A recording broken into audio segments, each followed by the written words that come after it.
Hey everyone, glad to be with you again. And just want to continue this series in John. We're going to be in John chapter 3, starting in verse 22. So it says, After this, Jesus and his disciples went into the Judean countryside, and he remained there with them and was baptizing. John also was baptizing at Aenon near Salim, because water was plentiful there, and people were coming and being baptized, for John had not yet been put in prison. Now a discussion arose between some of John's disciples and a Jew over purification. And they came to John and said to him, Rabbi, he who was with you across the Jordan, to whom you bore witness, look, he is baptizing, and all are going to him. John answered, A person cannot receive even one thing unless it is given to him from heaven. You yourselves bear me witness that I said, I am not the Christ, but I have been sent before him. The one who has the bride is the bridegroom. The friend of the bridegroom who stands and hears him rejoices greatly at the bridegroom's voice. Therefore this joy of mine is now complete. He must increase, but I must decrease. He who comes from above is above all. He who is of the earth belongs to the earth and speaks in an earthly way. He who comes from heaven is above all. He bears witness to what he has seen and heard, yet no one receives his testimony. Whoever receives his testimony sets his seal to this, that God is true. For he whom God has sent utters the words of God. For he gives the Spirit without measure. The Father loves the Son and has given all things into his hand. Whoever believes in the Son has eternal life. Whoever does not obey the Son shall not see life, but the wrath of God remains on him. So here we get Jesus going back to ministry after his discussion with Nicodemus. And in addition to Jesus ministering, John the Baptist is also ministering.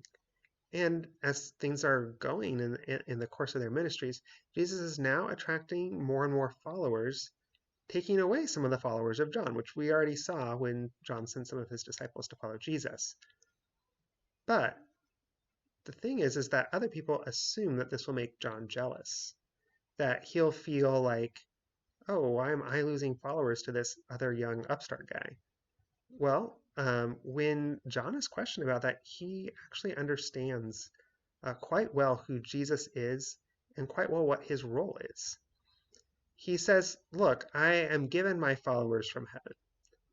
It's not up to me to figure out who's going to follow me or listen to my teaching. That's God's job, not mine.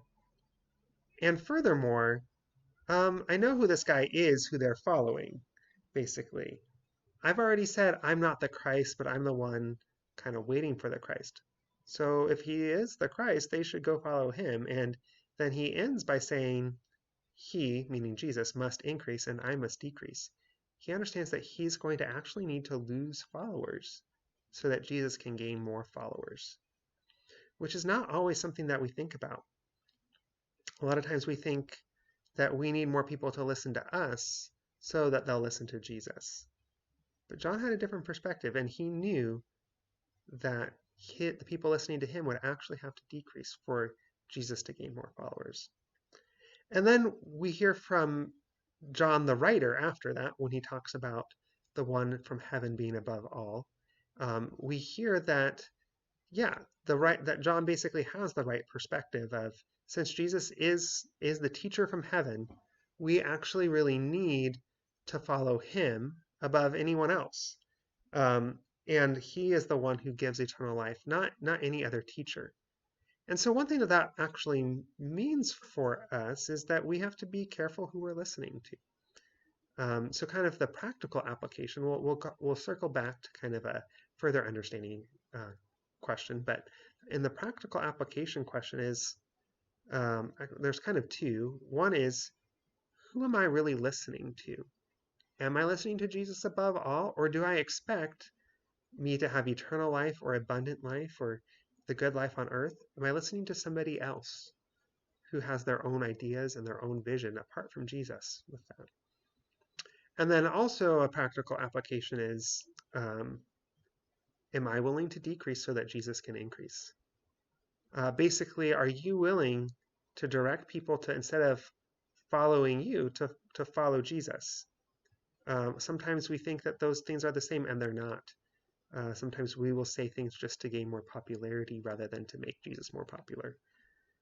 So let's consider John's example with that. And then a question just for further understanding um, would be, what does it mean for John to say this about Jesus? When John is pointing towards Jesus and saying that he must increase, what does John understand about that, and why is it so important to him? So that's kind of another further understanding questions that you can really dig into this text. So look forward to talking to you guys again soon about John chapter 4. It's a pretty exciting chapter, and looking forward to that study. Thanks. Bye.